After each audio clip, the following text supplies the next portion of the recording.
Josh Nakama, selamat datang di Lifestyle Anime. Akhirnya One Piece chapter 1186 rilis juga. Inilah saatnya kita mereview One Piece chapter terbaru. Eits, jangan lupa tinggalkan jejak jam bola kaki kalian dengan like video ini ya. Plus, bantu sundul video ini dengan klik hype-nya ya gan. Caranya geser ke kanan kolom komentar kalian dan pencet hype-nya gas. Jangan lupa tuliskan di kolom komentar dari kota manakah kalian menonton video ini. Kali aja ketemu jodohnya kan di sini. One Piece chapter 1186 mendapatkan judul One More Time, atau jika dilokalisasikan akan memiliki arti sekali lagi. Cover request kali ini memperlihatkan Loki diam-diam menggambar potret Ida, dan Ida diam-diam merasa senang karenanya. Di bagian bawah gambar wajah Ida, Loki menulis kata Kachan yang berarti ibu.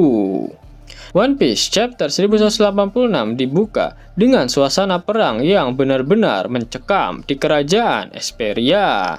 Pasukan konvoi tempur terus bertahan mati-matian melawan serangan pemerintah dunia. Bagi mereka tidak ada lagi jalan mundur. Kemerdekaan adalah satu-satunya cara agar rakyat Esperia bisa tetap hidup dan terbebas dari nasib mengerikan yang menanti mereka. Di tengah kekacauan itu, Brook akhirnya berhasil mencapai ruang tahta.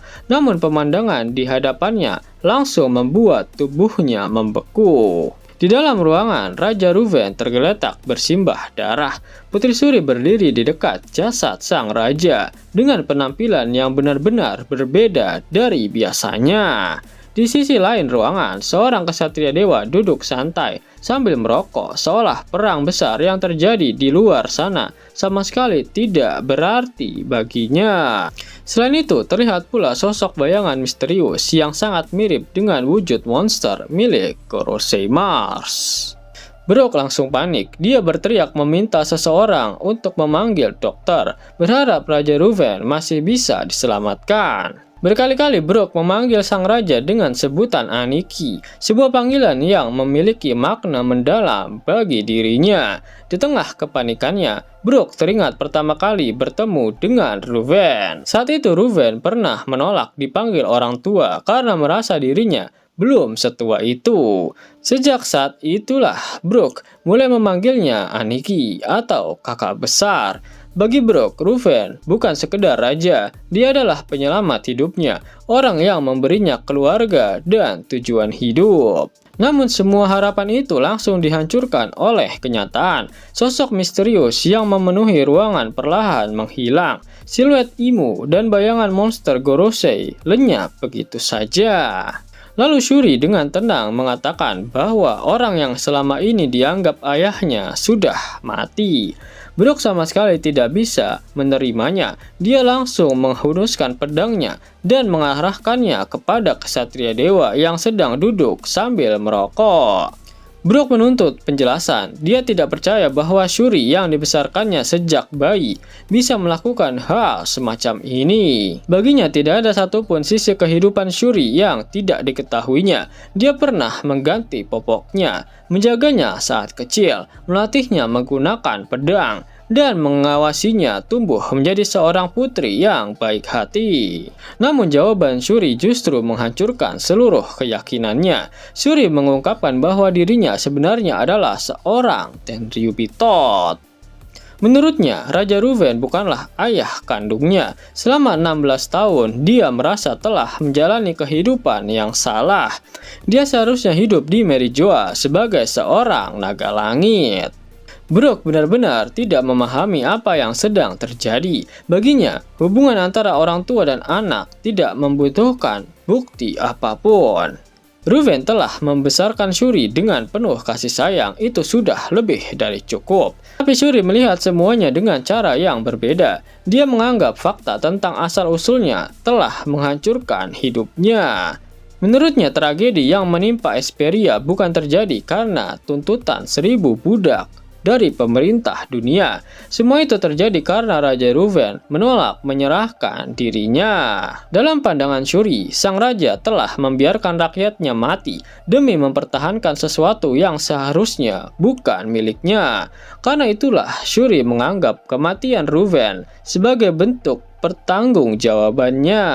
Brook terus mencoba membela sang raja. Dia mengingatkan bahwa jika Esperia kalah, negeri itu akan berubah menjadi wilayah tanpa hukum. Namun Shuri sudah tidak peduli lagi. Baginya nasib kerajaan bukan lagi urusannya. Di tengah perdebatan itu, kesatria dewa yang sejak awal hanya diam akhirnya berbicara. Namanya adalah Saint Manmayer Grow. Ia ternyata mengingat Brook. Saat masih kecil, Brook hanyalah bocah berambut afro yang bekerja di sekitar Candle, bahkan tidak diizinkan mendekatinya. Yang paling mengejutkan, Grow memiliki mata heterokromia sama seperti Kunko. Melihat mata tersebut, Brook langsung terkejut. Grow kemudian mengungkap alasan sebenarnya mengapa dia datang ke Esperia. Dia sama sekali tidak tertarik pada kerajaan kecil itu. Tujuan utamanya hanyalah mengambil seorang anak bernama Shuri. Semua itu dilakukan atas perintah langsung dari ibu. Alasannya adalah karena Shuri memiliki sesuatu yang sangat langka, kemampuan yang disebut mata bipolar atau mata heterokromia. Menurut Grow, kemampuan tersebut bahkan tidak pernah berhasil dia bangkitkan dalam dirinya sendiri. Namun Imo percaya bahwa Shuri mungkin mampu menggunakannya. Grow berbicara tentang Shuri dengan nada yang sangat dingin. Tidak ada kasih sayang sedikit pun. Dia sama sekali tidak memandang Shuri sebagai anak kandungnya sendiri. Baginya Shuri hanyalah alat berharga yang harus dibawa kembali ke tanah suci. Ketika Grow mulai terlalu banyak bicara, suara Imo langsung menghentikannya. Grow pun meminta maaf dan segera bersiap pergi. Sementara itu, Shuri berjalan mendekati Brook. Brook masih belum mampu menerima kenyataan di depannya. Dia terus meyakinkan dirinya bahwa semua ini hanyalah mimpi buruk. Bagaimana mungkin gadis yang pernah diasuhnya sejak bayi bisa berubah menjadi seperti ini? Namun Shuri hanya memandang Brook dengan rasa jijik. Menurutnya, tangisan Brook terlihat menyedihkan.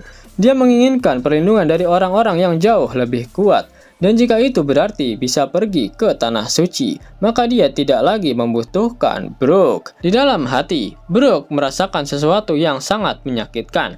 Gadis yang selama ini dia anggap seperti malaikat, kini terlihat seperti iblis. Dia juga menyadari bahwa dirinya gagal melindungi Ruven, orang yang telah menyelamatkan hidupnya.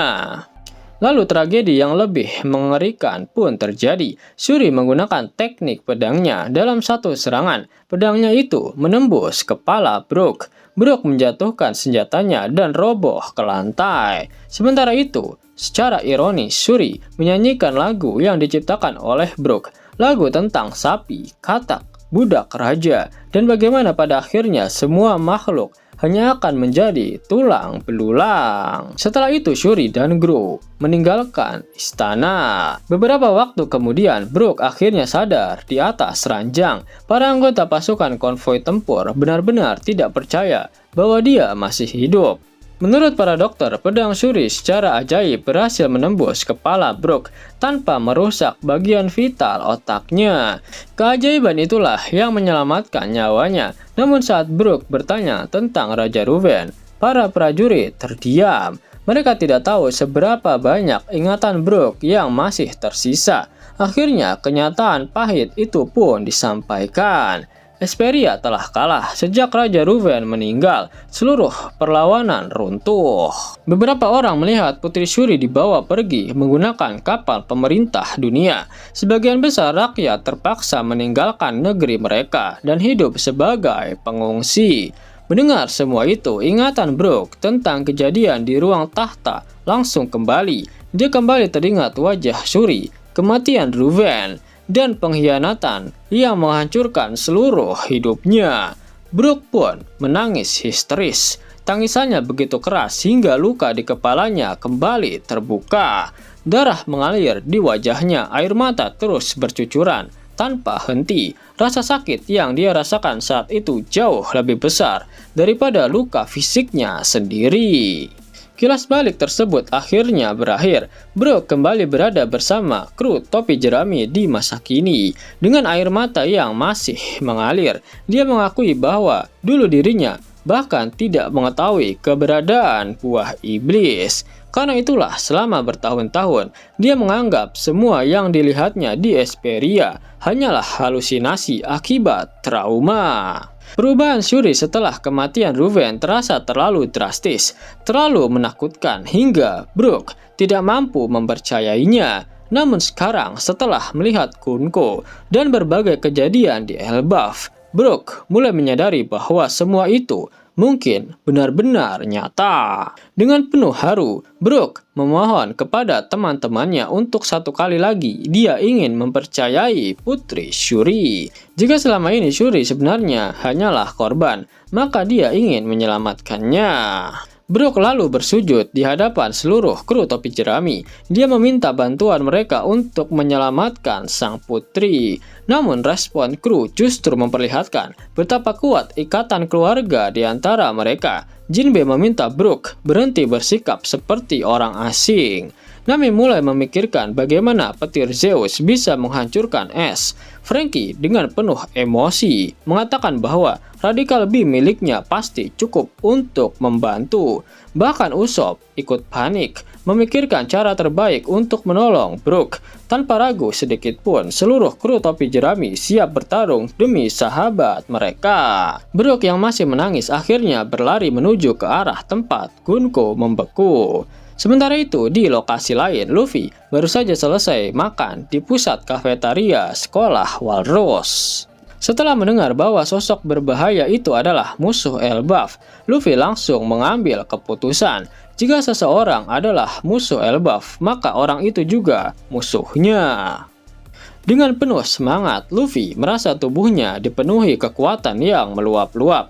Dia bahkan yakin bahwa dalam kondisi sekarang tidak ada siapapun yang mampu mengalahkannya. Luffy kemudian melepas sepatu botnya, memperlihatkan bahwa selama ini dia ternyata memakai sendal di dalamnya. Sesaat kemudian, dia melompat tinggi ke langit dengan kekuatan luar biasa. Di tempat lain, Loki masih menghadapi Imu. Meski terluka, Loki tetap mengejek pemerintah dunia yang menurutnya hanya berani mengincar anak-anak. Namun Imu justru mengungkapkan sesuatu yang jauh lebih mengejutkan. Menurutnya, 800 tahun yang lalu, bangsa raksasa pernah mengalami kekalahan demi melindungi anak-anak mereka. Dan sifat dasar suatu ras tidak akan berubah hanya dalam beberapa abad. Selama anak-anak bisa dikuasai, maka seluruh bangsa raksasa juga dapat dikendalikan.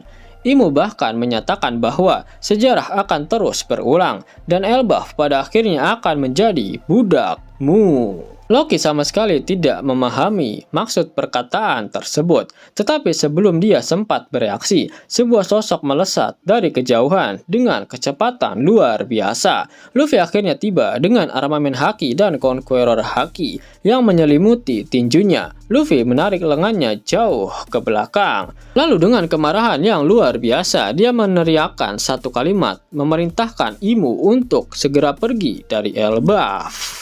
Sesaat kemudian, tinju Luffy menghantam wajah Imu dengan kekuatan penuh. Adegan itu dibuat sebagai paralel langsung dengan momen legendaris ketika Luffy meninju Saint Carlos di Sabaody. Dan seperti 800 tahun yang lalu, sekali lagi seseorang akhirnya berani menghantam simbol tertinggi kekuatan pemerintah dunia.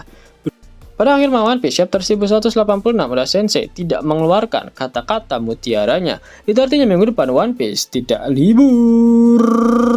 Sebelum Mimin masuk ke dalam pembahasannya, Laskel Anime yang berkolaborasi dengan Mystic Society kembali mengeluarkan kaos terbaru nih, yaitu desain Zoro dalam mode Asura loh. Keren banget pokoknya. Gak percaya? Silahkan dicek short videonya.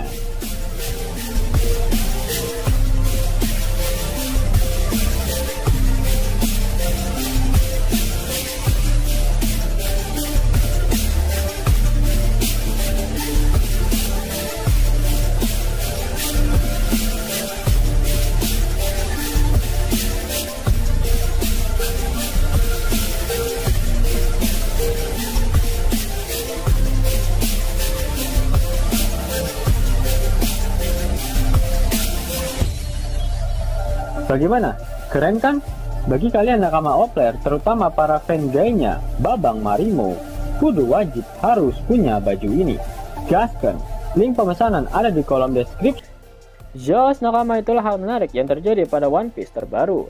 Jika kalian menyukai video ini, jangan lupa klik like, share, dan subscribe channel ini ya, agar nakama semua tak ketinggalan info menarik seputar One Piece. Arigato.